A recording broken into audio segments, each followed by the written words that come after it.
Agora sim, vamos poder retomar a mesa. Mais uma vez, muito obrigada pela presença de todos e todas, tanto vocês que estão aqui presencialmente, quanto aqueles que estão nos acompanhando pelo YouTube. E essa nossa última mesa tem como título Literatura na Formação Acadêmica, a mediação, as políticas públicas e o diálogo com o mercado editorial. Então, é o desejo que agora a gente tem de pensar o quanto também a academia pode contribuir com aqueles que estão no mercado editorial, permitindo estas pontes. E para esta mesa, nós vamos contar, então, com a Cibele Lopresti, a Emília Mendes, que está aí. Emília, seja muito bem-vinda também, a Juliana Valverde e a Ceciliane Alves. Eu vou começar passando primeiro a palavra à professora Emília Mendes, fazendo antes uma brevíssima apresentação dela. Emília Mendes é mestre e doutora em estudos linguísticos pela Universidade Federal de Minas Gerais e pela Universidade de Paris 8. Atua como professora do bacharelado em edição da Faculdade de Letras da UFMG, tendo experiência de pesquisa e ensino na área de estudos da linguagem, com ênfase em análise do discurso. É também tradutora de francês-português e coordena o laboratório de edição na UFMG, o LABED. Então, Emília, agradecemos muitíssimo a sua presença e passo então a palavra a você. Obrigada. Vocês estão me ouvindo bem? Tá tudo ok? Ótimo. Eu vou pedir ao Renan para me ajudar com o PowerPoint, por favor. Isso. Ok.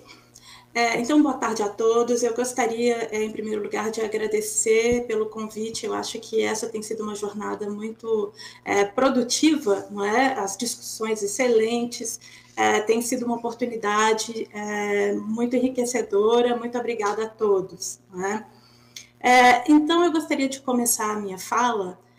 Eu mudei um pouquinho do que eu tinha previsto, mas em função de hoje mesmo, do que estava sendo falado, não é? Eu gostaria de começar a minha fala pensando, não é, que a gente fala o dia todo sobre a formação do leitor, não é, sobre a questão literária, e a gente não fala sobre a formação do escritor, que eu considero, não é, que é também uma questão muito importante. Então, eu fiz uns arranjos aqui no meu texto agora, mais ou menos, para eu poder me adaptar, não é, a essa questão, embora eu já tivesse mesmo, não é, um pouco desse viés na minha fala, tá ok?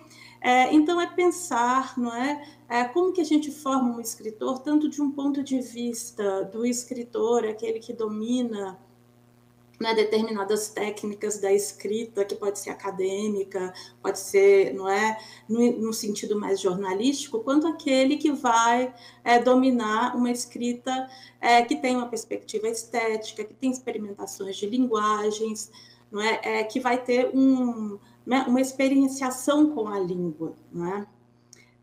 E aí, né, para falar um pouco aqui do LABED, eu acho importante começar um pouco pela sua história, que essa questão do LABED, né, como laboratório de edição, mas no primeiro momento como oficina de texto, é uma criação da professora Sônia Queiroz, que também criou a editora UFMG.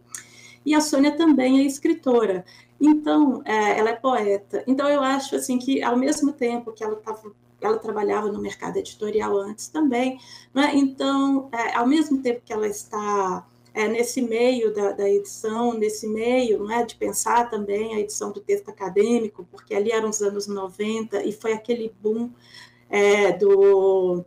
do cientificismo, de alguma maneira, que os governos começaram a exigir que as universidades tivessem mais publicações, né? Então, a Faculdade de Letras criou esse departamento, que era, não é um departamento, desculpa, não é a forma de dizer, criou essa seção dentro do núcleo de pesquisa, que começou a editar cadernos dos professores, né, com textos de professores e alunos. Então, é um laboratório que, na sua origem, não é, a gente tem essa prática da escrita acadêmica, de um lado, sim, não é, de professores e alunos sempre, porque não é, a Sônia sempre disse isso, e depois, em 2016, quando eu assumi o laboratório, não é a mesma política, não é? É um laboratório de alunos, não é um laboratório de professores que estão ali para dar uma... Não é para dar ordens ou para dar uma determinação do que deve ser. Então, as demandas, elas vêm dos alunos. E a gente transforma essas demandas, não é, em livros. Claro que tem uma tutela de professores, né, não vou mentir aqui, mas a gente não consegue coisas assim tão horizontalizadas, infelizmente, mas porque também estão em formação e às vezes não tem a maturidade ainda. A gente para fazer um livro, estão na graduação, não é? Estou falando mais especificamente desse público que está em formação. Então, o laboratório ele surge, não é, dessa demanda de publicação, dessa experiência da Sônia como poeta e como, não é, como pesquisadora, não é?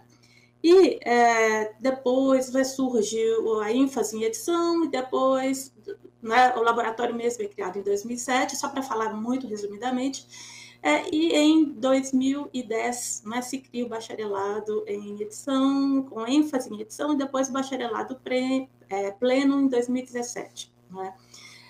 Então, o que eu quero trazer aqui como experiência, não é como que a gente organizou, não é, esse curso numa tentativa de dar uma formação para esse escritor, não é? E não só como alguém que vá ser o revisor ou ser, não é, o organizador do livro de alguém. Não é? Mas antes eu gostaria de colocar algumas questões que eu acho importantes. Não é? Qual que é o lugar do escritor nos cursos de letras? Não é? Tanto eu quanto a Sônia, o Luiz Alberto, que também trabalha no curso, a Inês Almeida também, que ela já se aposentou, mas nós todos somos, de alguma maneira, né, ou poetas ou escritores de prosa. Não é? E isso é muito comum nos cursos de letras. A gente ter pessoas que ingressam no curso de letras pensando que poderia ser escritor e acaba sendo crítico literário ou linguista. Não é? Então, a gente sempre tem esses dois percursos, e essa questão da edição ela vem sendo muito recente. Né? Esse ensino da edição é recente, né? Nos cursos de letras, essa opção, não é, de nós termos essa possibilidade.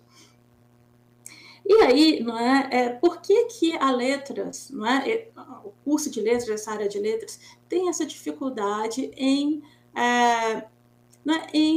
lidar com o fato de que a gente precisa formar escritores, porque não é só formar leitor, não é? Claro, um escritor se forma a partir da formação como leitor, mas ele precisa se formar escritor também, ele tem que entender qual que é o seu estilo, quais são as estéticas que ele quer abordar, de onde ele vem, não é?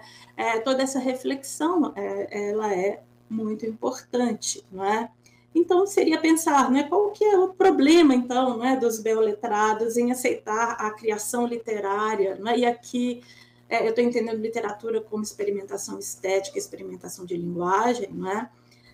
Qual que é esse problema? Então, eu fui coordenadora da pós-graduação, do Programa de Pós-Graduação em Estudos Linguísticos, da FALE, e eu presenciei em muitos momentos o debate da criação dos mestrados e depois, posteriormente, os doutorados em escrita criativa. Né? E o que a gente via era um total desprezo, até mesmo por pessoas da área da literatura, desses mestrados. É como se eles não fossem legitimados, não tivessem uma validade. Muitos chegaram a dizer que era necessário que esses mestrados fossem para a área de artes e não ficassem na área de literatura e linguística, não é? O que eu acho assim, totalmente absurdo. Não é? Então, por que não é pensar isso? Por que a gente tem essa questão essa briga, né? Eu tenho um texto que se chama Estudos Linguísticos, Estudos Literários, bem me queres ou mal me queres, em que eu mostro os pontos de contato e separação entre esses tipos de estudos. E a gente vê que essa briga é tão antiga, tão longa, não é que não tem como hoje a gente, não é, se não for por uma outra via como essa da edição, pensar, não é, a escrita dentro de uma faculdade como a Faculdade de Letras da UFMG, e eu acredito que seja o caso de muitas outras, não é? E aí eu acho interessante também dizer, não é, que a gente está entendendo aqui a edição no sentido amplo no curso, não é? Então, que uma pessoa que vai fazer uma revisão, ela precisa passar pela formação de escritor também, porque você precisa entender as regras básicas, não é? Ou ter uma empatia mínima com quem escreve, ou não é? Entender as escolhas estéticas e, sobretudo, as escolhas estilísticas, embora a estilística ela não seja mais tão estudada, não é, para os linguistas nem para a literatura, não é? Dentro da edição a estilística, os estilos, não é? Eles são essenciais, e a gente tem tanto o estilo do autor, os estilos, manuais de estilos da editora, não é? Os estilos do manual do projeto gráfico. Então, essa questão do estilo é essencial na nossa área e precisa, né, também ser estudada, ser resgatada, também como uma idiosincrasia, não é, autoral. Então, o nosso curso ele vai ficar aqui pautado em 4 pilares. O primeiro, que vai ser da editoração propriamente dita, né?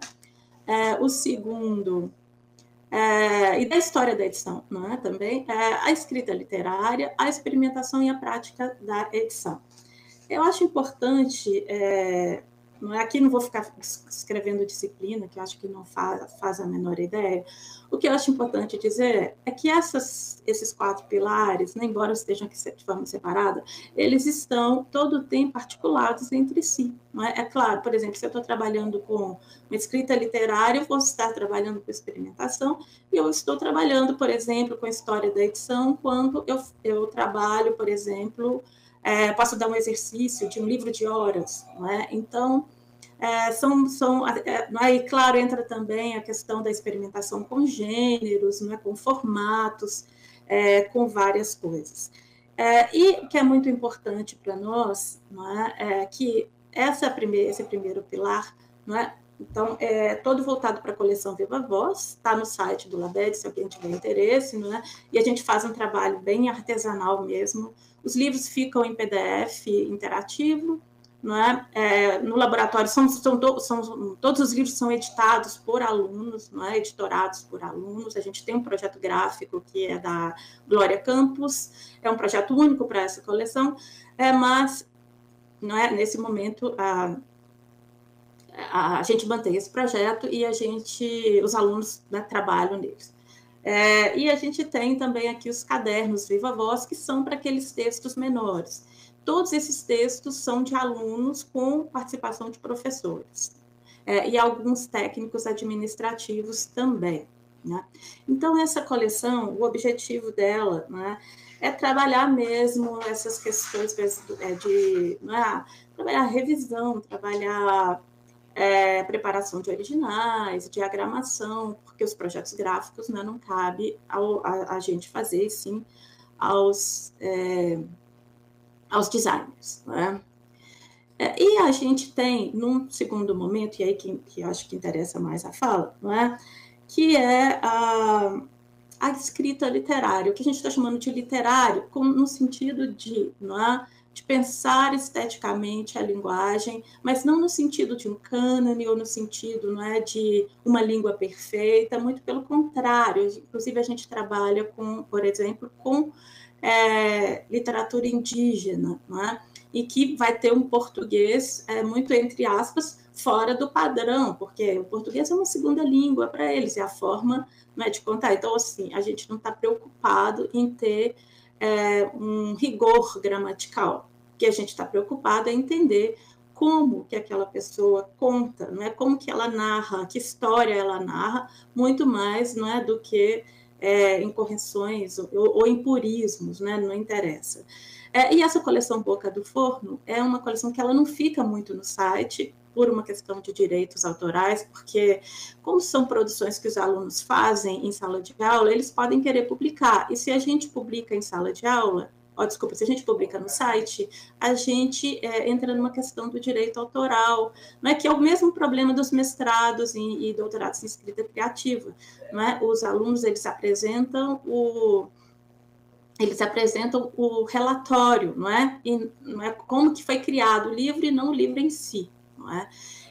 Então, nessa parte, a gente deixa isso assim, para os alunos. E os alunos participam de todos os processos, da diagramação, então, da concepção. Aqui a gente era uma turma, né, a gente fez uma pequena coleção, porque o formato do projeto gráfico aqui é o A6, não cabem muitos textos, mas a ideia é isso, né, é essa mesmo, da gente ter um tipo de curadoria também, que vá, não é, colocar junto, né, textos que têm relação uns com os outros, dentre outras coisas, não é? E aqui um pouco, né, a gente fez uma exposição há algum tempo, um pouco, né, desses processos, né, que passam pela revisão até, né, chegar na impressão. O importante dessas disciplinas, né, é a experimentação com a linguagem, a experimentação com o formato, né, e de testar de que maneira determinados elementos são mais ou menos interessantes para aquele tema, né? Eu faço um link aqui com a mesa anterior, porque o que interessa, né, para nós é pensar, né, nos formatos como um diálogo com o conteúdo e não, né, como uma forma engessada, né? Eu concordo com as colegas que isso não faz o menor sentido. E para resolver, então, essa questão de não termos esses livros publicados, a gente criou uma outra coleção que se chama Voo Livre, que é uma tentativa de trazer, de publicar novos escritores, que são todos da faculdade de letras, a gente ainda não conseguiu ampliar isso para a universidade. Então, a gente pega vários desses livros publicados, ou então outras disciplinas, outras produções, né, desses livros que são feitos aí na sala de aula, e faz, né, várias seleções, todas essas seleções feitas por alunos, né? E se chegou a esse primeiro livro, que se chama o livro Farol, que deve ser publicado ainda esse ano, em que a gente tem coletânea de inúmeros escritores, todos eles, né, iniciantes, jovens, que é a nossa forma, né, de tentar, então, passar por esse processo de formação. Então, e por fim, não é? Aqui a questão da experimentação, aqui ainda um pouco do Boca do Forno, não é? As experimentações, elas são muito importantes para nós, porque a gente vai testar formatos, textos, linguagens, não é? E também eu gosto muito de trabalhar a questão dos gêneros, não é? de discurso ligados à edição, pensando gêneros que já não são mais relacionados, né, que não são mais refeitos, que não são mais usados, para a gente trazer atualizações. Né? Então, é um trabalho também de memória gráfica.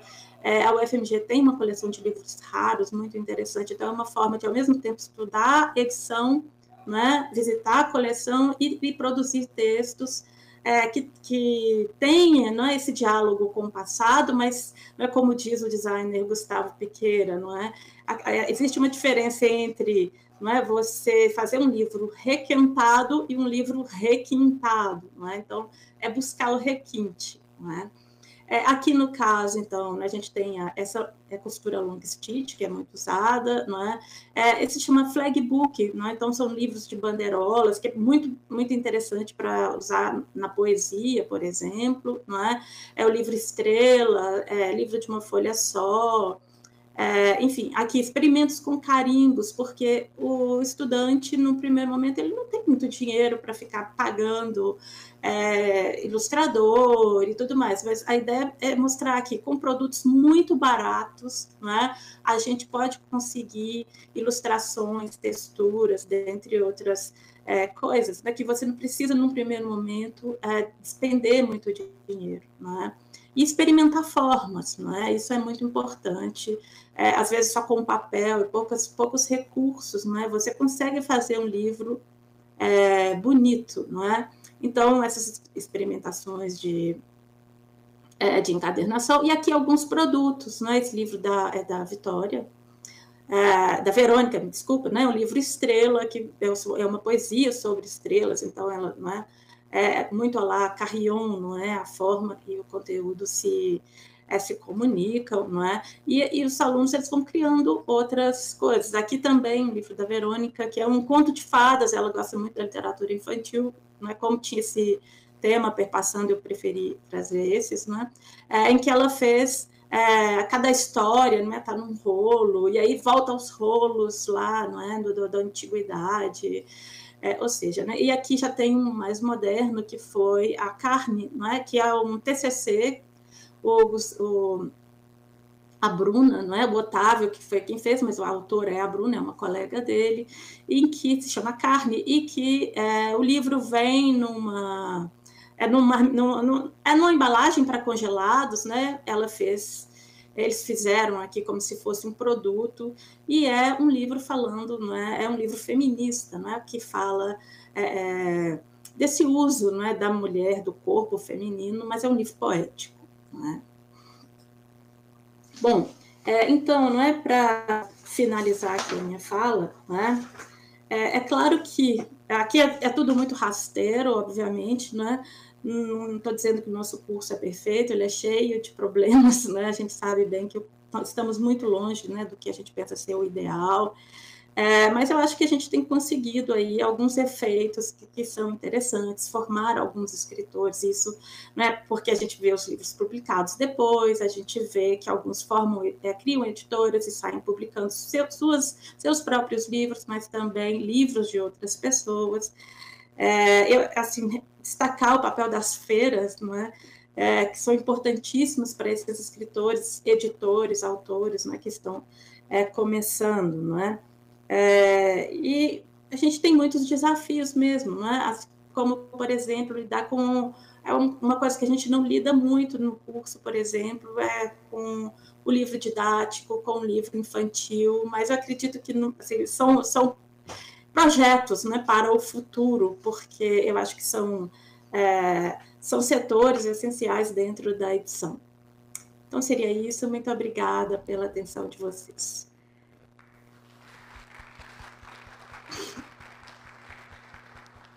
Muito obrigada, Emília, e parabéns, porque de fato é você mostrando na prática, né, os alunos já sendo preparados para atuarem, como você tão bem disse, não só na elaboração dos seus próprios livros, mas na publicação do livro de outros. Então, gostei muito de conhecer essa experiência.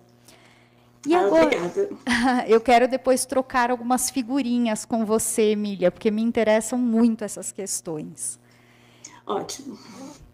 E agora, então, eu vou passar a palavra para a professora Cibele Lopreste, que é mestre em Literatura e Crítica Literária aqui pela PUC São Paulo e doutora em Literatura Portuguesa pela Universidade de São Paulo. Ela é autora de livros didáticos, trabalha na formação continuada de professores e como assessora pedagógica em escolas da rede pública e particular. Ela atuou ao longo de 30 anos como professora de língua portuguesa e literatura no ensino fundamental, anos finais, e ensino médio na rede particular de ensino. Então, Cibele, muito obrigada e a palavra é sua.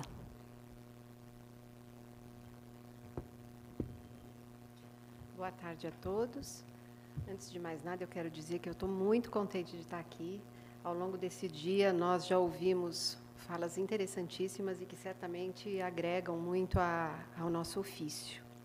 E aí o meu gancho é essa palavra ofício. De tudo que a Diana falou, eu esqueci, um ato falho, esqueci de dizer que hoje eu trabalho como coordenadora pedagógica da produção de livros didáticos. Então, a minha área de atuação hoje mais forte é a produção de livro didático.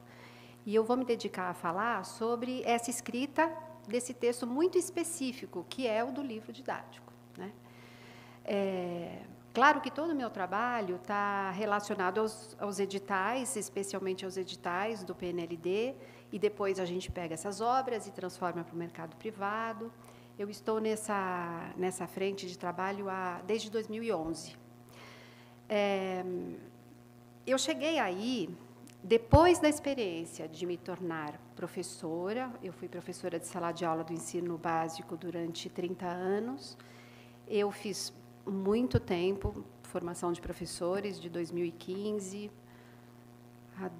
a 2021, e trabalhei com assessorias pedagógicas.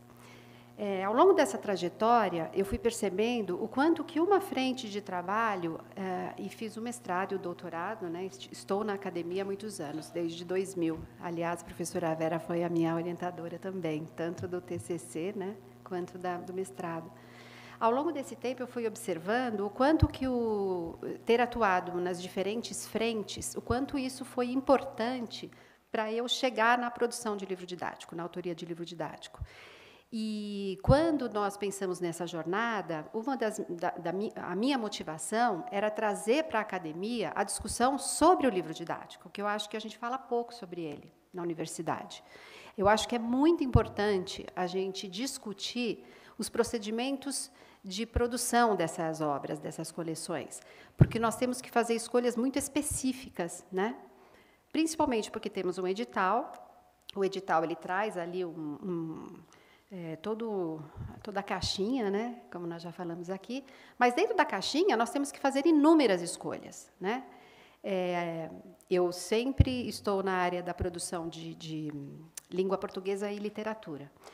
No caso a primeira questão que eu quero levantar é, hoje, né, que espaço ocupa o livro didático? E vamos pensar na escola pública, já que agora eu quero me voltar à ideia do PNLD, né? Esse livro didático ele vai para o Brasil inteiro, desde as capitais até as escolas mais remotas. É o professor que escolhe, né? O processo é esse. O livro a gente produz o livro, né? Na parceria com editores que participam muito do processo de produção. É um diálogo constante. Há um grupo de autores ou um autor, ou normalmente eu sempre trabalhei com um grupo de autores. E, nessa parceria, a gente pensa numa coleção e num eixo organizador, pensando nesse interlocutor. Mas nós temos um duplo, não é um interlocutor só, né? Tem um duplo destinatário. A gente conversa com o professor e a gente conversa com o aluno. Por quê? Porque, no livro do aluno, é o aluno que vai ler, que vai usar. Mas tem o manual do professor. O manual do professor está intimamente ligado ao material do aluno. Ao longo desses anos, teve uma época que isso acontecia com mais frequência, hoje não é uma prática mais constante, mas, ao longo de bastante tempo, a gente visitava escolas, né? A editora promovia essa situação, da gente visitar escolas para fazer uma divulgação do livro, para conversar sobre o livro, sobre a obra. E eu falo sem a menor dúvida de que, em cidades muito pequenas, talvez vocês saibam, né, normalmente os cargos, né, públicos na área da educação são ocupados pela esposa de alguém, por o parente de alguém, e não há especialistas, né? Então, a presença do autor do livro didático era o único momento do ano que se tinha alguma formação. Não tinha formação de professor ali. Então, eu nunca ocupei, não permitia, não me prestei a isso de fazer só a divulgação do livro, né? Eu fazia uma pauta de fala, trazia uma questão para ser discutida. Então, o livro didático ele acaba ocupando, junto com o seu manual, né, um lugar muito importante no momento que a gente vive hoje. Ele tem que ser muito pensado, ele tem que ser muito valorizado, porque nós não podemos, né, não considerar essa ferramenta que o professor vai lançar a mão, mesmo, porque nem sempre ele sabe pensar um planejamento, ele não sabe pensar um currículo. E ele precisa pensar, no caso da língua portuguesa, frentes diferentes. Ele precisa pensar nas práticas de linguagem, né? Ele precisa pensar na questão da escrita, a questão da oralidade, ele precisa pensar na leitura. E aí chegamos aí no ensino da literatura. Eu não vou me ater muito nas questões que estão para além do ensino da literatura. E aí eu vou trazer para vocês a primeira questão que nos é muito cara e que ela é urgente ser discutida, considerando essa ferramenta, que é o livro didático, o que é que a gente ensina quando se quer ensinar literatura? Literatura se ensina? Essa é uma questão fundamental para quem se propõe a escrever um livro didático. Essa é a primeira questão que, se a gente não tiver muita clareza, o livro tende a ser um fracasso, porque a gente precisa fazer escolhas coerentes, né?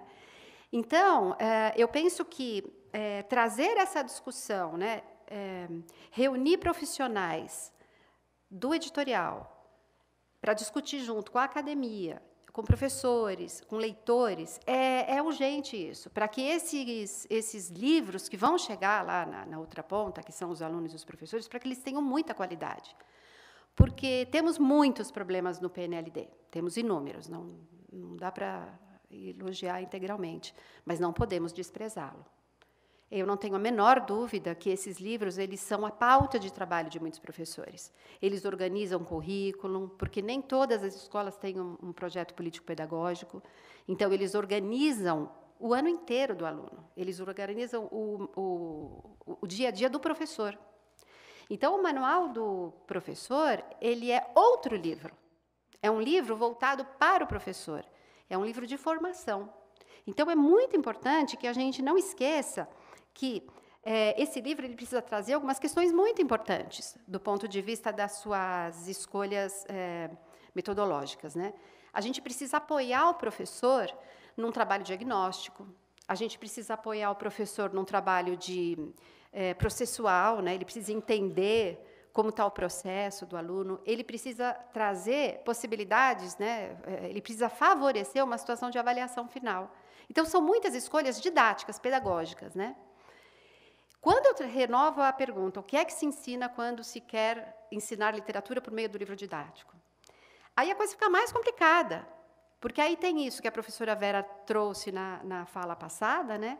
Tem as especificidades dessa arte literária, que a gente precisa alertar, a gente precisa fazer escolhas de bons textos, porque tem que ter texto que o menino vira e fala, que legal isso aqui nesse livro. Porque nem sempre ele vai ter oportunidade de encontrar um texto em que ele possa ter essa reação, esse impacto, porque ele não tem acesso, às vezes, a outros livros que não seja o livro didático. Então, as escolhas precisam ser realmente boas. Os livros precisam trazer livros que tragam à tona questões contemporâneas, questões da negritude, questões que são caras ao mundo contemporâneo. E a gente precisa, além de tudo isso, formar cidadãos críticos, né? É muita coisa para escolher, para colocar numa obra, numa coleção, que vai formar esses meninos que vão chegar depois, que a gente realmente acredita que serão leitores, que se tornarão leitores. Então, qual é a literatura que entra nas coleções, né? Os editais eles estão pautados na base nacional, né, na BNCC. Então, ali já vem um mapa do que é que a gente precisa trabalhar. Não vou aqui entrar no mérito se é boa ou se é ruim a BNCC. Tenho lá a minha opinião, tem coisas que eu acredito e não acredito, acho que a gente precisa fazer uma crítica à BNCC, sim, mas ela tem, ali é uma pauta de trabalho. E essa pauta, ela traz coisas boas também, né? Quando ela trabalha habilidades leitoras ali, a gente tem a oportunidade de não trabalhar somente a história da literatura, mas questões ligadas ao procedimento do leitor. Então, é preciso que se discuta quais são os procedimentos para a elaboração de bons livros. Isso precisa ser objeto de estudo, de pesquisa da universidade. Eu defendo isso fortemente. E eu defendo também que nós, autores, tenhamos essa prática de voltarmos à universidade para rever certas teorias, para que a gente possa ampliar o nosso repertório para poder atuar de maneira mais consciente, porque são muitas escolhas que devem ser feitas para a gente produzir o livro. O que acaba acontecendo com o livro didático é que, em inúmeras comunidades, ele tem um papel formativo que é a formação cidadã, é a formação leitora, é uma formação integral, né? Então, eu acho que a gente dá pouco valor, né? Eu defendo que a gente estude mais a estrutura do livro didático, aonde ele chega, quem consome, e, especialmente, como se produzir um livro que seja realmente potente para a formação dessas comunidades, né, tão distantes. Então, nos desafios da autoria, Eles são inúmeros, né? Acho que já deu para perceber. Mas tem uma questão que eu gostaria de ressaltar. Aí eu tinha colocado um ponto como importante, mas a discussão da Vera e da Cris me trouxe uma questão que me parece relevante ressaltar agora. Ao folhear certos livros didáticos, não existe livro perfeito, não existe. Eu não encontrei nenhum que seja perfeito, porque as comunidades, o receptor é muito múltiplo, né? Ele vai atender certas demandas e outras não. Mas quando o professor ele tem clareza do que é que ele quer ensinar, ele não precisa usar o livro didático como uma Bíblia, né? Ele não precisa seguir, mas ele pode escolher certos conteúdos e trabalhar daquela forma que colabore mesmo para a formação. Então, o livro ele precisa contemplar essa literatura clássica, ele precisa contar para o aluno, que é inexperiente, que é um leitor iniciante, o que é um clássico, ele precisa minimamente mostrar o que é um clássico, ele precisa falar sobre a história da literatura, porque eu pessoalmente acho desculpe a expressão chula aqui, mas acho uma sacanagem com o aluno não contar qual que é a história da literatura, né? Quais foram os grandes. A gente precisa, pelo menos, apresentar, estimular a leitura dos grandes, daqueles que são os fundadores. Mas a gente não pode deixar de citar qual é a situação da literatura hoje, né? Quais são os autores, né? O que essa literatura contemporânea traz para a gente como informação, e, principalmente, estimular esses leitores do livro didático a viverem experiências com a literatura. Então, os manuais, né? Eu acho que os manuais, quando eles são bem feitos, eles podem ser muito úteis. Eles não podem trazer perguntas ridículas, no meu ponto de vista, né? O que o livro quer dizer, qual a intenção do autor, né? A gente pega um livro desse e já dispensa, né? Fala, isso aqui não vai colaborar. Mas existem muitos manuais que colaboram, né? Que sugerem ao professor um trabalho que propicia uma experiência. Fala, viva essa experiência, propõe situações que o professor vai experimentar e o aluno pode viver, sim, um momento epifânico ali ao ler um livro, uma obra, um poema. Então, dentro da condição que vivemos hoje, eu creio que não é hoje, eu estou localizando hoje, dentro do caos que já foi comentado aqui inúmeras vezes, né? Dentro desse caos, um bom livro didático, ele pode ser um eixo muito organizador do trabalho em sala de aula. E ele pode, sim, despertar no aluno a vontade de ler.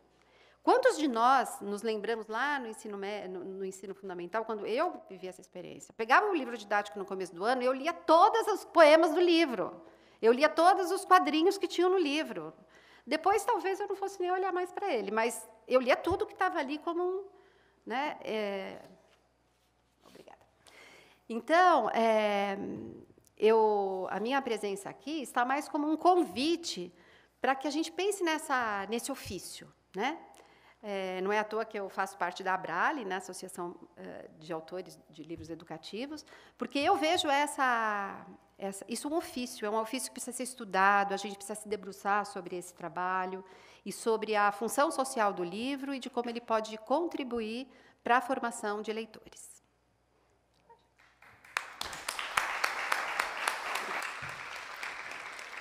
Muito obrigada, Cibele. Eu acho que também são questões importantes e que temos muito ainda a nos aprofundarmos nessa questão do livro didático, muitas vezes menosprezado, às vezes erroneamente criticado, porque a gente não sabe tudo o que está envolvido na cadeia de produção, né, desse livro. E agora eu convido, então, a Juliana Valverde, que é mestra e doutoranda em Literatura e Crítica Literária pela PUC São Paulo, é especialista em formação de escritores pelo Instituto Vera Cruz, é autora de livros de ficção e poesia, sendo boa parte da sua produção destinada ao público infanto-juvenil, com livros premiados pelo PROAC, selo Cátedra Unesco de Leitura da PUC-Rio e também pela FNLIGE. Ela tem 2 obras aprovadas no PNLD Literário. Já atuou como editora, preparadora e editora de textos em diferentes casas editoriais e atualmente atua como escritora, compositora, pesquisadora, consultora de projetos pedagógicos e autora elaboradora de conteúdos para o mercado editorial e demais organizações ligadas ao ensino. Então, Ju, muito obrigada e a palavra é sua.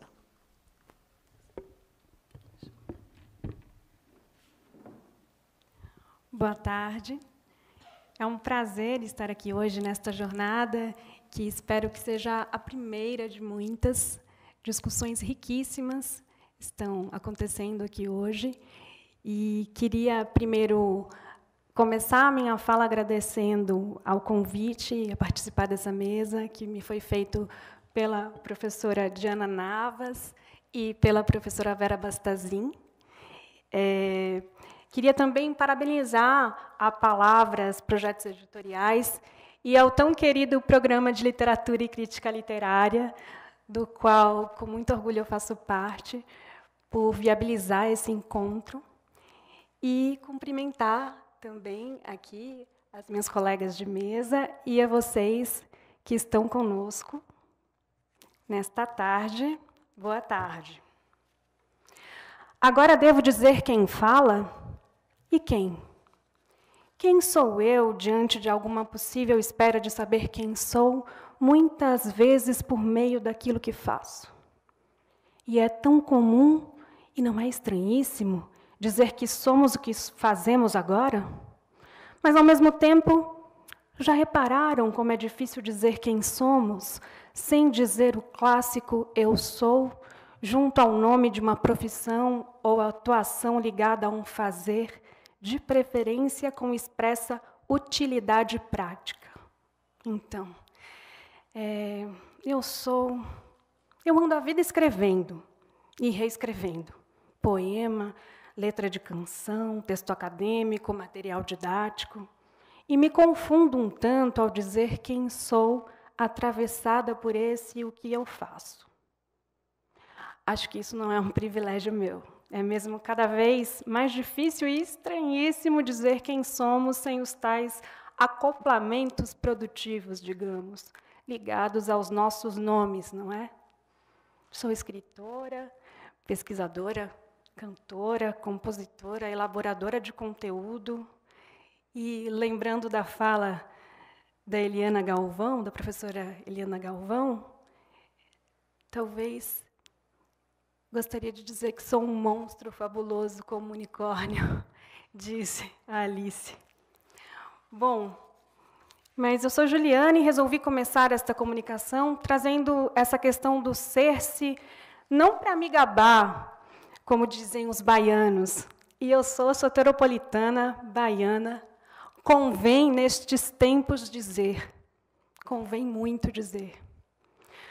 Mas, como forma de me aproximar sinceramente e afetivamente do que falo, de vocês que me ouvem, e de um estado de emaranhamento que acho que comungamos muitos que vivemos com educação e arte, ou entre educação e arte.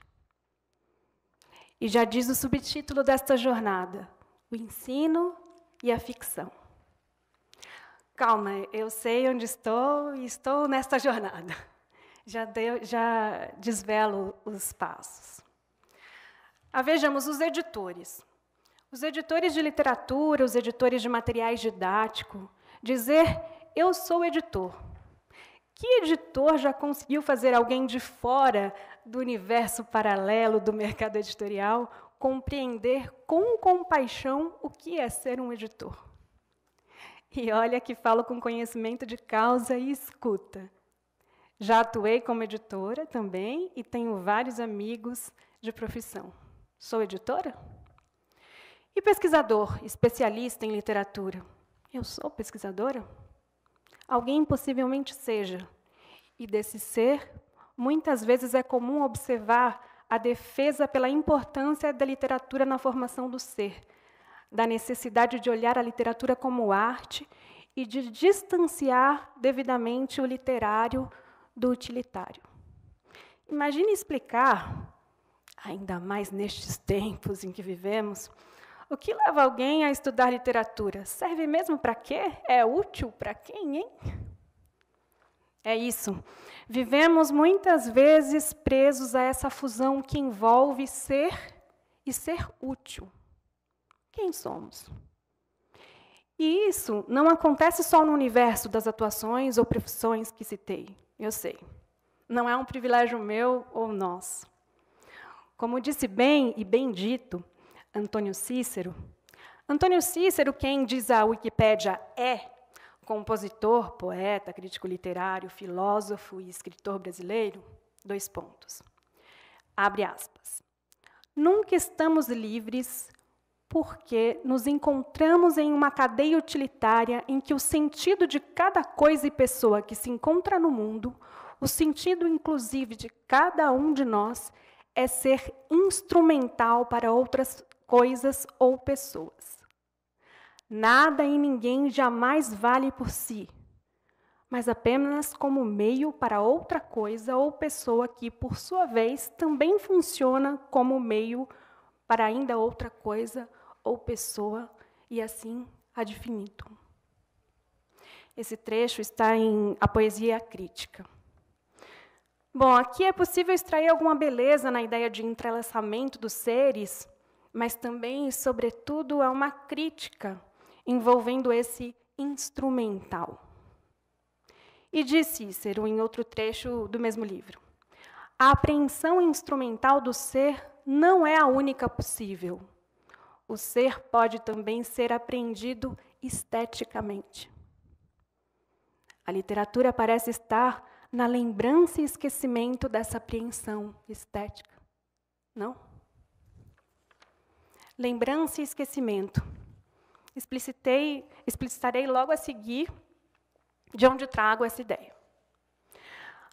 Ainda bem que me lembrei desses trechos do Cícero, enquanto pensava na organização dessa fala, porque era isso que eu queria dizer, não estava conseguindo. E como essa coisa de pensar os processos de criação tem me cativado, alô, professora Cecília Almeida Salles, tenho dado importância a olhá-los e mostrá-los mais, os processos. O processo de escrever, inclusive, esta comunicação. E, muito provavelmente, o começo dela, em processo, seja um eco direto dessa fala de Antônio Cícero, entre a rememoração e o esquecimento dela. E aqui explicito o que disse há pouco que explicitaria. Afirmo isso lembrando de uma lembrança da professora Salles, em seu livro Redes de Criação, em que ela recorda e cita Borges. Criação é uma mistura de esquecimento e de recordação do que lemos. E esta jornada é uma criação. Não? Mas vocês podem estar se perguntando onde é que ela quer chegar neste movimento de ser-se, fazer-se útil. Estamos hoje aqui reunidos para dialogar sobre literatura, a produção do livro, as políticas públicas que envolvem a leitura e dou enfoque à leitura literária, sobretudo. É aqui que queria chegar, destacando nesse lugar a oposição da literatura em relação à ideia de utilitarismo, que poderia se vincular ao que eu disse no início, eu sou o que faço ou o que produzo. Destaco, então, a oposição da literatura para com essa ideia. A oposição. Pronto, chegamos. Como o tempo é curto e eu não quis chegar aqui para parar aqui, e vocês já devem ter notado que os parênteses invadem meu texto e a minha fala, mesmo que eu esteja me esforçando para organizar previamente algo a dizer, vou tentar objetivar aqui um recorte bem estreito a partir de agora, a fim de dar conta de experimentar um pouco esse canto de que falei.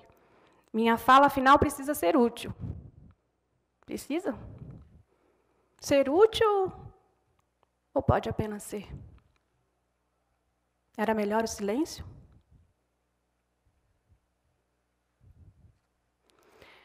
PNLD. Edital de convocação para o processo de inscrição e avaliação de obras didáticas, literárias e pedagógicas para o Programa Nacional do Livro e do Material Didático. Edital do PNLD 2022. Este é o foco do meu recorte, digamos. PNLD, como a gente já ouviu e reouviu aqui, é o Programa Nacional do Livro e do Material Didático e, como a gente já discutiu amplamente na segunda mesa, ele é também responsável pela chegada do livro literário nas escolas públicas de todo o país. Estar o livro literário no guarda-chuva do PNLD, cuja sigla traz o forte eco do didático, já nos causa uma estranheza. Não dá para negar. Mas vamos lá, isso a gente já discutiu hoje. Uma pausa necessária. Antes de começar a trazer as pequenas reflexões acerca do referido edital, inclusive, eu, como a professora Maria José de Nóbrega escreveu a fala, para se disciplinar eu também fiz, e fiquei curiosamente cortando vários trechos da minha fala, porque, felizmente, eles já tinham sido contemplados inúmeras vezes. E aqui eu vou trazer de novo exatamente o trecho que a Mazé trouxe.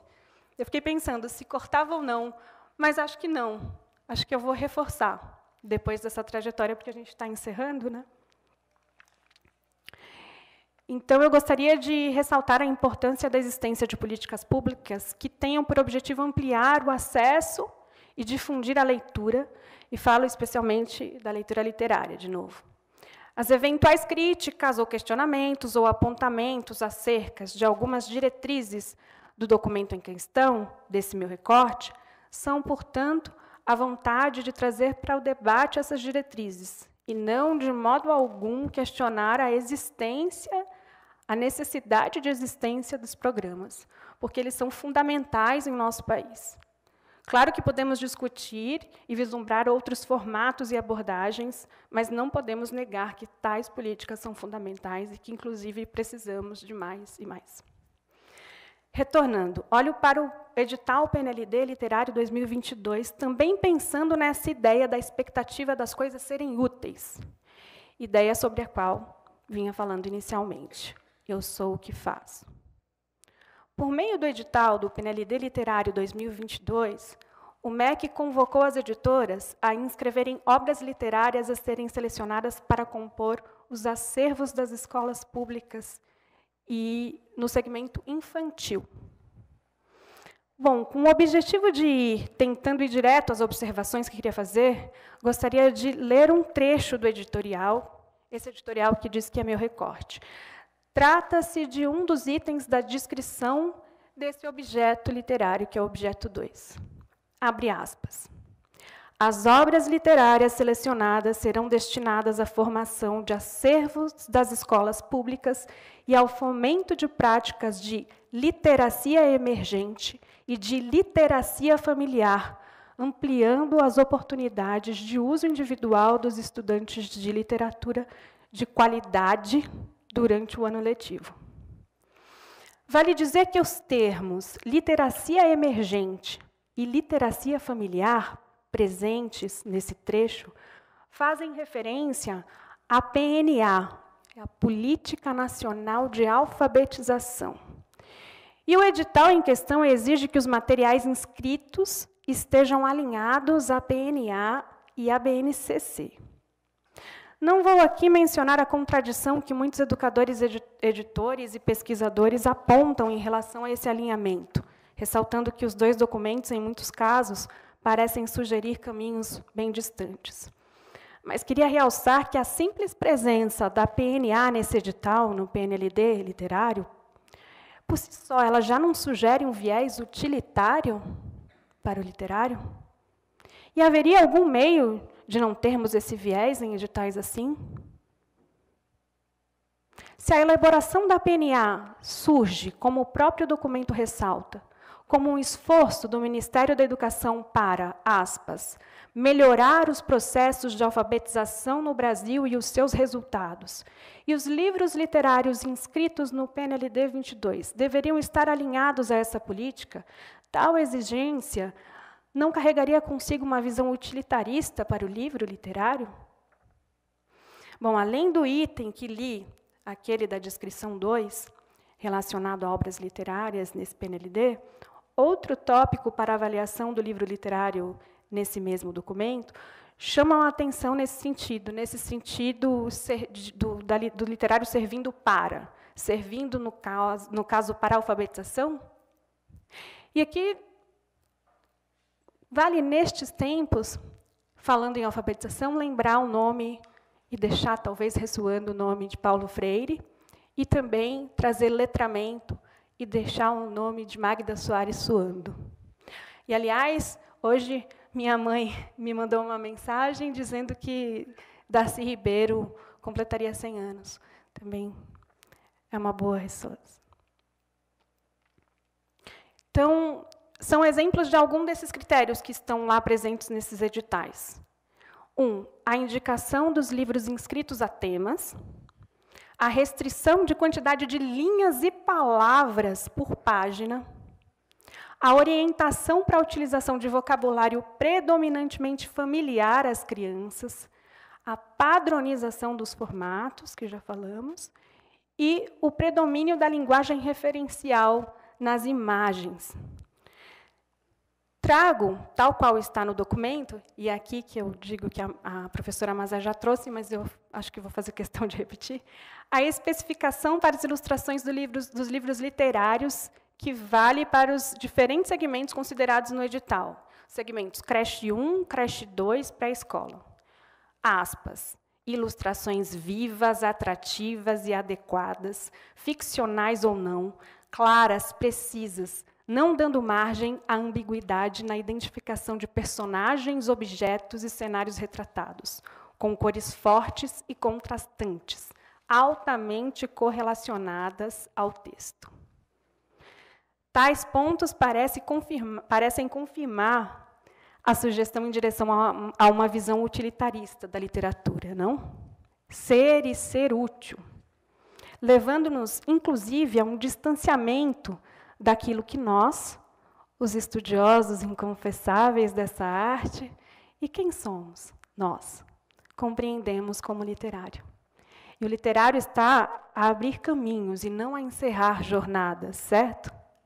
O desejo, no caso desses inconfessáveis, estaria exatamente no cultivo de outra lógica, em uma lógica analógica, e não em algo altamente correlacionado a qualquer coisa, não é? O que é? O livro literário, a serviço da alfabetização, ou a serviço de qualquer coisa que não a própria fruição, é um livro literário? Um livro literário direcionado ao aprimoramento da, abre aspas, consciência fonológica, como indica o documento, que seria o meu recorte. É um livro literário? Minha intenção não é responder, como a gente já, na mesa anterior, falava. Afinal, as perguntas se afinam a gente da literatura. E, nesse sentido, eu fico pensando na gente da literatura e em como a gente poderia, ou melhor, deveria se tornar a gente junto. E, desculpem, não foi possível não me render ao trocadilho. Nós deveríamos, não, nos tornar leitores assíduos dos documentos, derivados das políticas públicas que visam a difundir a literatura e o livro. E, aliás, temos ocupado devidamente o nosso espaço na proposição desses documentos? Fico pensando na importância do fortalecimento do nosso papel, da academia. E falo aqui como pesquisadora, no acompanhamento de tais documentos, refletindo criticamente a respeito das demandas dos editais correntes e das características de seus objetos, no que diz respeito ao literário, podendo dialogar com os demais atores envolvidos na cadeia de produção desses materiais e fazendo com que a sociedade civil, que muitas vezes desconhece essas exigências, esses editais, tome conhecimento em tempo, e no tempo curto, que cada vez é mais espremido nos editais, mas talvez haja a possibilidade de trazer isso e solicitar, inclusive, alterações nos editais vigentes. Há uma conversa do mercado editorial junto ao MEC. E há, muitas vezes, solicitações de alterações. Mas, muitas vezes, essas alterações são ligadas a questões da produção editorial. A gente não poderia estar junto nessa conversa? Solicitando também alterações que visem a qualidade do literário? O ser pode ser apreendido esteticamente. Retomo Antônio Cícero. Acho que já deu meu tempo, né? Bom, tinha mais algumas outras coisas que eu queria dizer, sobretudo a possibilidade de atuação dos especialistas em literatura, também no desenvolvimento dos materiais, e talvez, assim, pensando na qualidade do literário, esses materiais pudessem ter um outro impacto, ou abrir caminhos para gerar possíveis outras reflexões e outras modalidades e ferramentas nesse sentido, se a gente estivesse envolvido. Né? Então, eu trago essa necessidade da aproximação. E aí eu queria terminar minha fala já. Vou ler? Eu ia ler só os 3 primeiros versos. Mas, então, eu concluo a minha fala aqui, regressando e relembrando e esquecendo um poema de João Cabral de Melo Neto. O artista inconfessável. Fazer o que seja é inútil. Não fazer nada é inútil. Mas entre fazer e não fazer, mais vale o inútil do fazer. Mas não fazer para esquecer, mas fazer o inútil sabendo que ele é inútil e bem sabendo que é inútil e que seu sentido não será sequer pressentido. Fazer, porque ele é mais difícil do que não fazer e dificilmente se poderá dizer com mais desdém, ou então dizer mais direto ao leitor ninguém, que o feito o foi feito para ninguém. Era melhor o silêncio? Obrigada.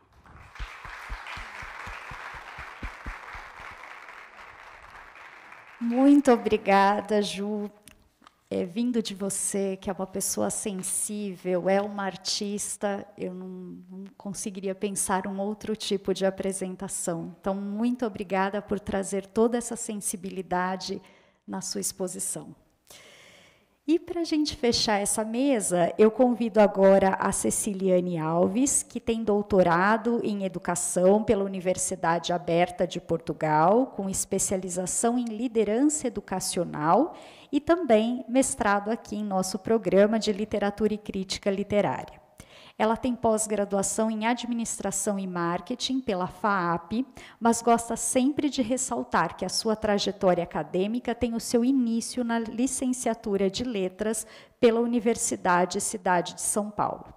Ela atuou por mais de 20 anos na edição de literatura infanto-juvenil e de livros didáticos, e atualmente é diretora da FTD Educação, sendo responsável pela implantação das soluções educacionais nas escolas, pela avaliação das aprendizagens dos alunos e pela formação continuada de professores e gestores. Ceciliane, muito obrigada e a palavra é sua.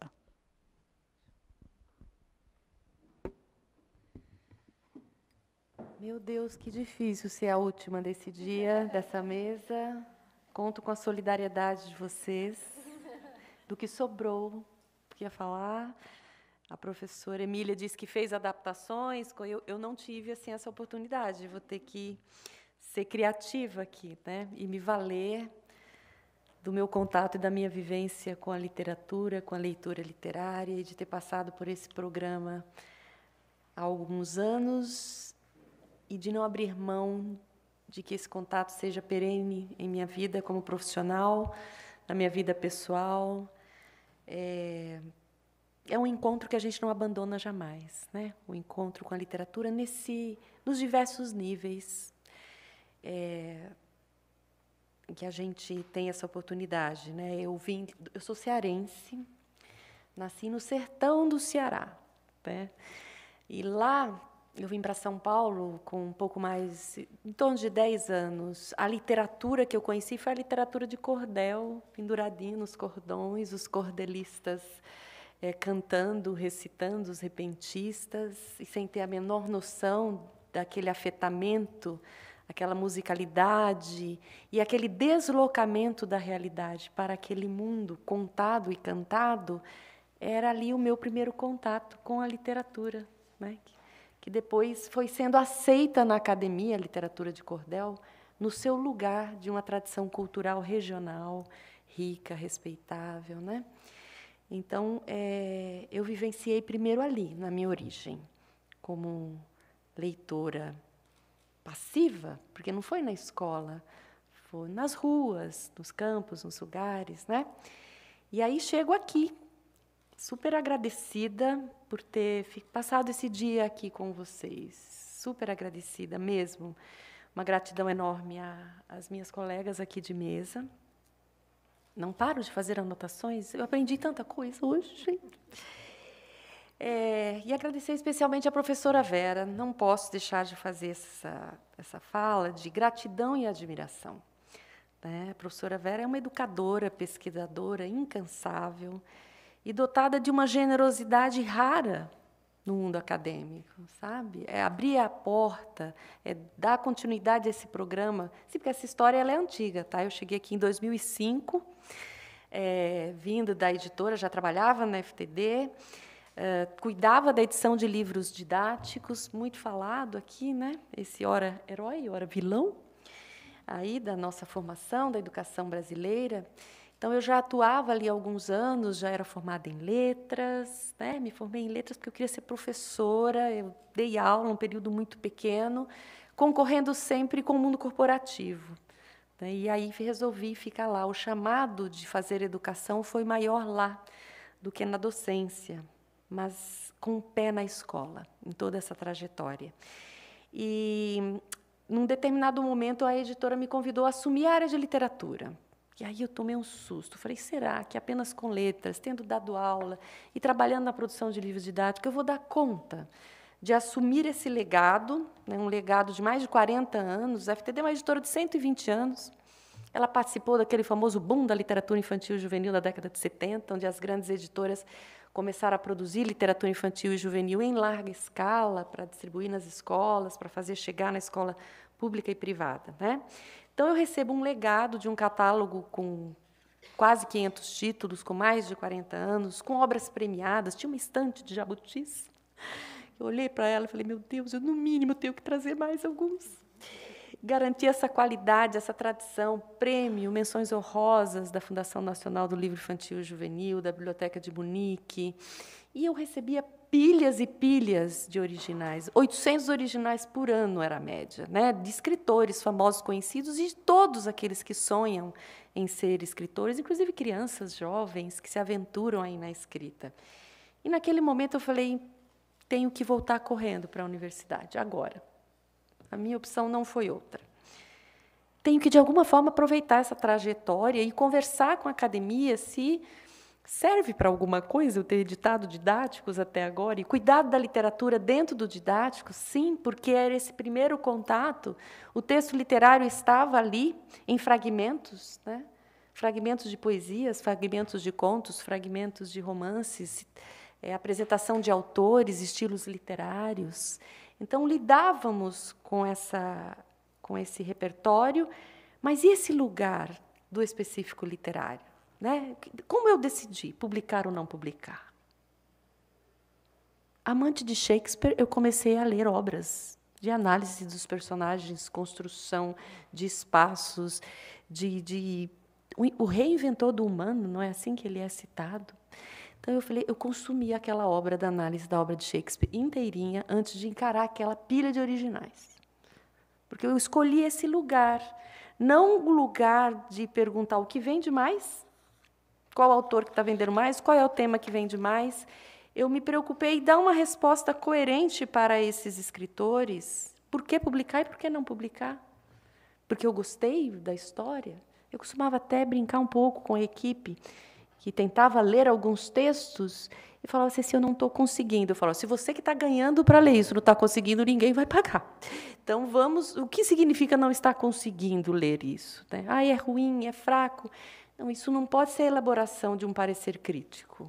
Não gostei, já li isso antes, não é adequado para a criança, esse é para as primeiras séries, esse é para a segunda. Por quê? Porque tem muito texto, pouco texto, muita palavra?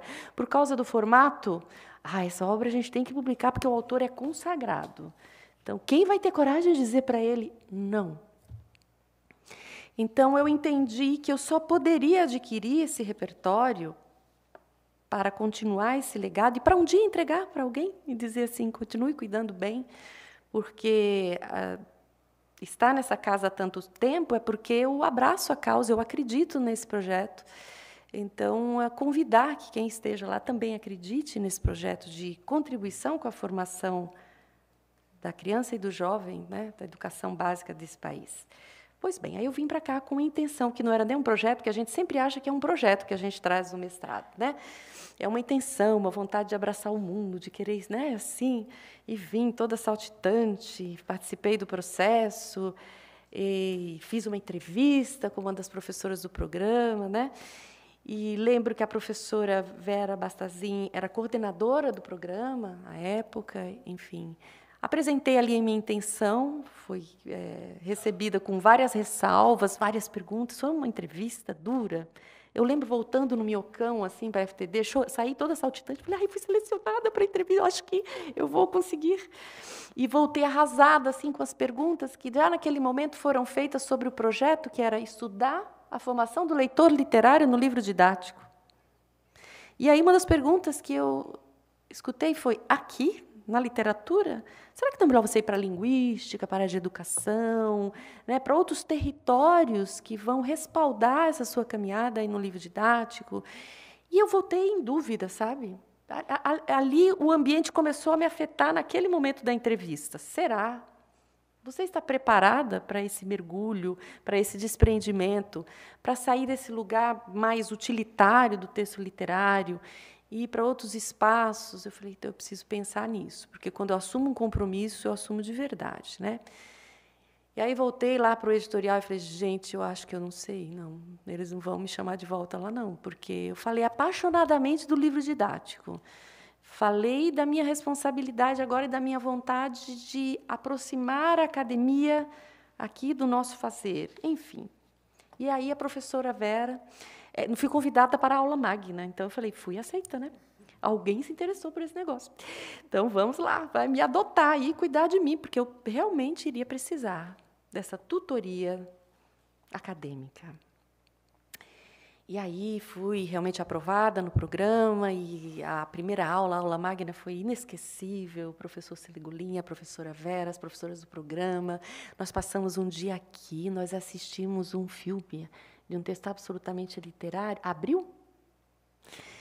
E eu vi aquela mesa debatendo os aspectos literários daquela produção. Foi um dia lindo. Cada professor de determinada linha de pesquisa, trazendo ali o seu percurso de aprendizagem, né? E as opções de temas e cursos que poderíamos fazer no decorrer daqueles 2 anos.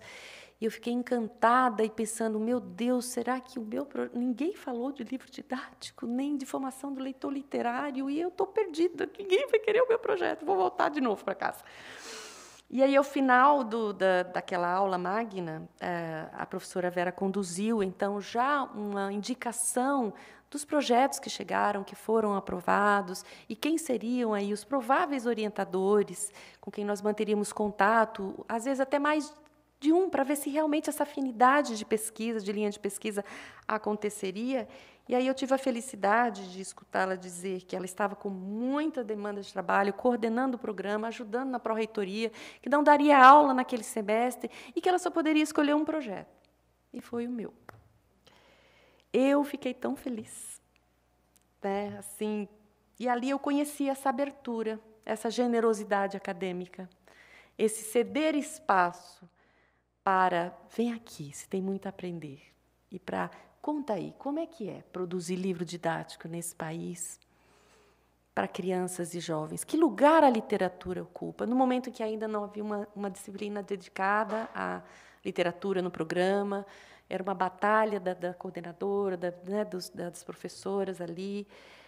Enfim, eu participei desse processo, eu agradeço muito por esse aceite, por essa abertura, e foi uma luta. Foram 2 anos ali de tentar traduzir de lá e de cá essas diferentes vozes e intencionalidades, de contribuir com esse processo de formação humana integral dessa criança e desse jovem, com programas de governo em outros formatos que não foram citados aqui, o que entendemos hoje como PNLD. Participei do primeiro Literatura em Minha Casa, citada aqui pela Dolores, onde o governo distribuiu livros para todas as crianças de 10 anos, estavam na então 4ª série, abriu um edital, nós apresentamos os livros dos diversos gêneros literários, escolhemos o que tínhamos de melhor no catálogo e nós tivemos que nos adaptar àquela quantidade de páginas, aquele formato, aquele acabamento.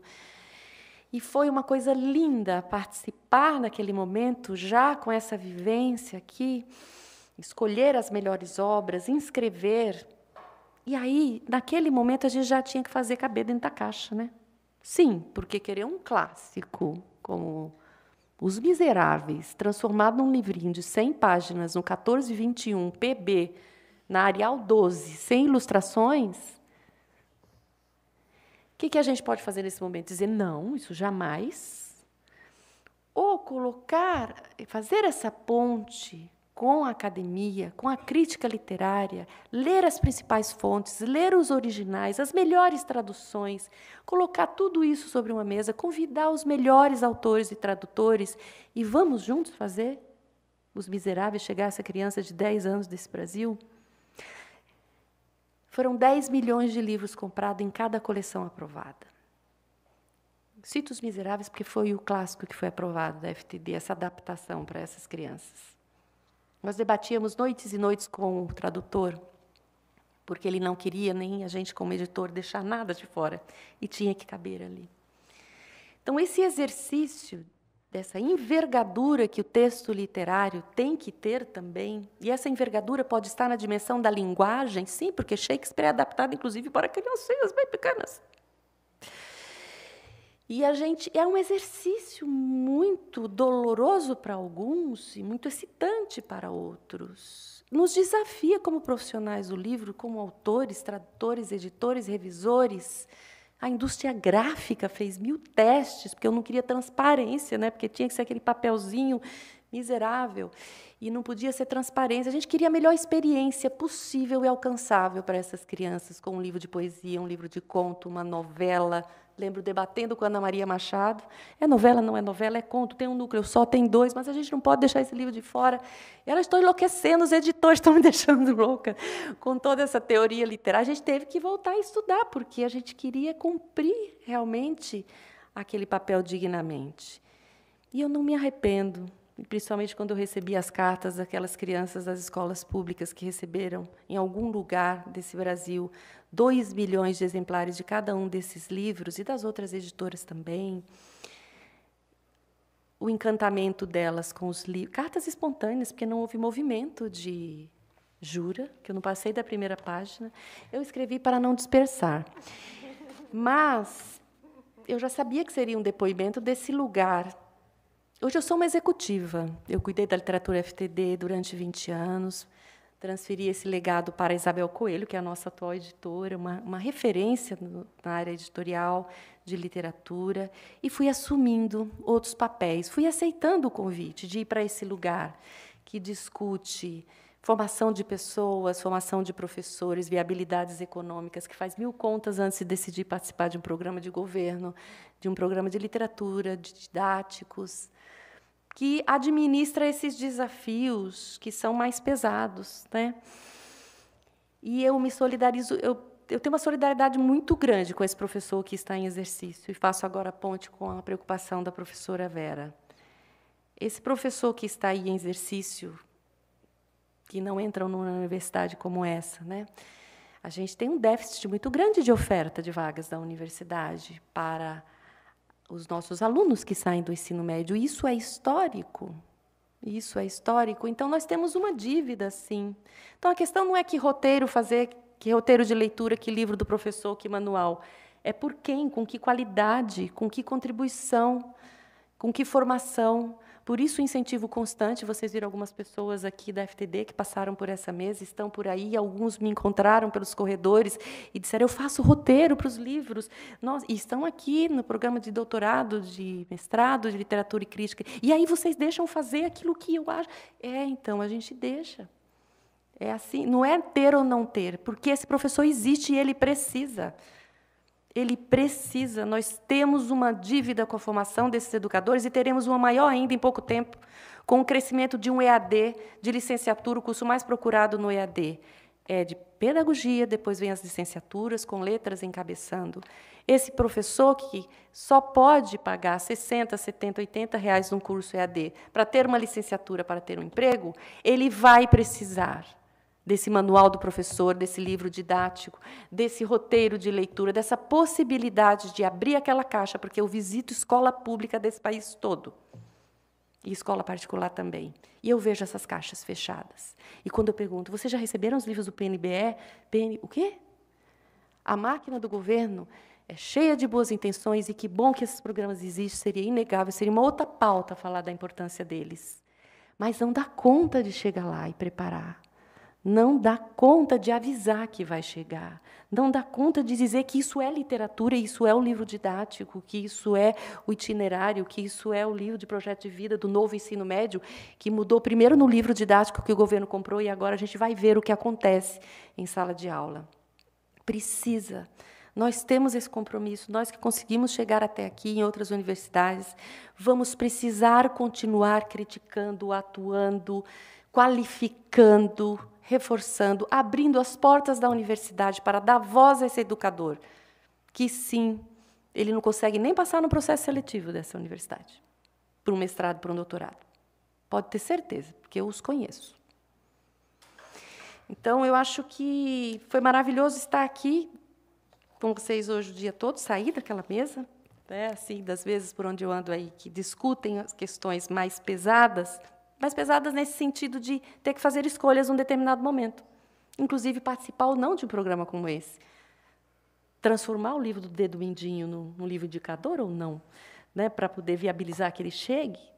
É muito em parceria com o autor. Dói, a gente sofre, mas a gente tem que, num determinado momento, escolher a serviço de quem nós estamos. E, se você não faz isso, você deixa espaço.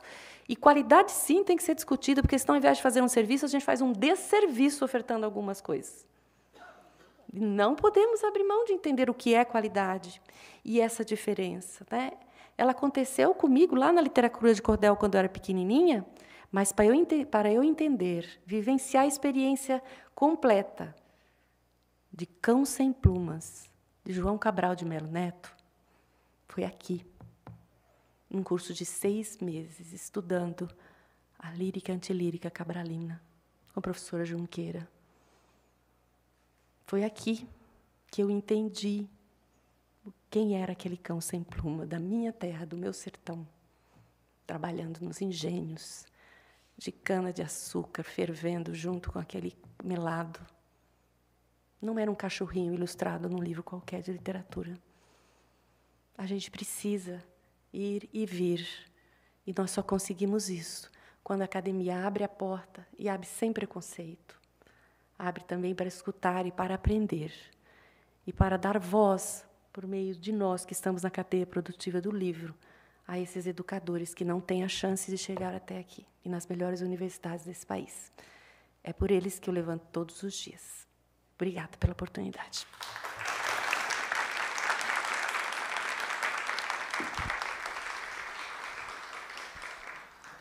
Ceciliane, que orgulho quando você fala desse percurso. E hoje, neste ano, o programa está completando 20 anos. Então, poder ver o legado que esse programa construiu, e hoje, estando na coordenação, poder, eu também fui aluna desse programa, então poder dar continuidade a um legado, quando nomes aqui como o do Fernando Segolin foram trazidos, que foi o meu grande mestre, o trabalho que a Vera desenvolveu e poder dar continuidade a tudo isso, fazer esse programa chegar aos seus 20 anos e ainda muito preocupado com abrir para essas novas reflexões, discussões, me enche de alegria também, sabe? Eu sou muito feliz de fazer parte dessa trajetória, de certa forma, continuar esse legado, e hoje me deixa imensamente feliz olhar não só os que já passaram por esse programa, mas os que estão aqui e perpetuando, então, a nossa história. Muito obrigada por essa partilha. Cibele, eu passo a palavra a você.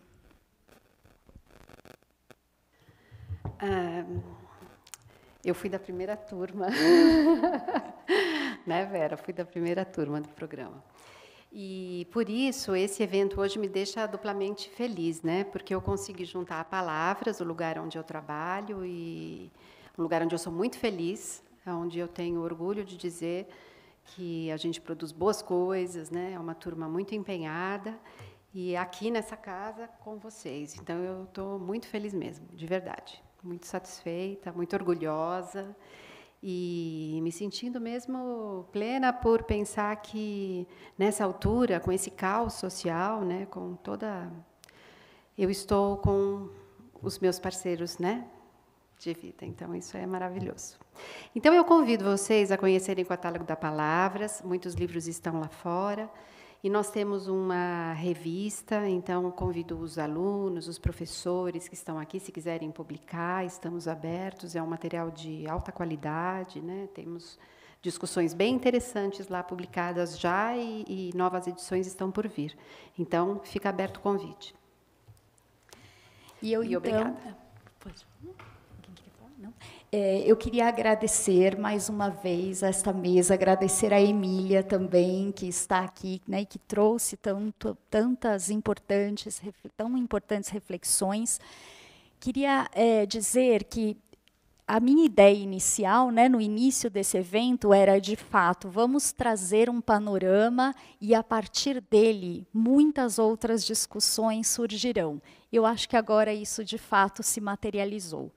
Foi uma manhã e um dia, né, todo de muitas aprendizagens, de muitas informações, muitas provocações, e que ainda bem, porque aí permitem que o nosso diálogo, que a nossa parceria possa continuar, possa ter as suas reverberações, que é o que nós queremos. Então, foi só um pontapé inicial, e que a parceria agora siga. Agradeço mais uma vez, Cibele, por trazer essa proposta para o nosso programa, ao Cândido.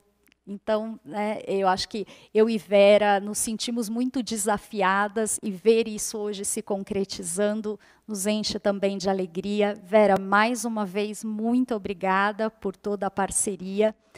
Obrigada a todos vocês que estão aqui conosco. Vocês viram que o tempo todo eu estou aqui no celular, mas é porque eu estou também no YouTube, eu estou nos dois mundos. Então, queria agradecer a todos que estão no YouTube, que ficaram conosco aqui o dia inteiro, colocando as suas reflexões, trazendo inquietações, nos pedindo que façamos outros eventos desse porte e, acima de tudo, agradecendo a possibilidade de estarem em Roma, em Portugal, nos cantinhos mais distantes do nosso país, e ainda assim tendo acesso a todas essas reflexões.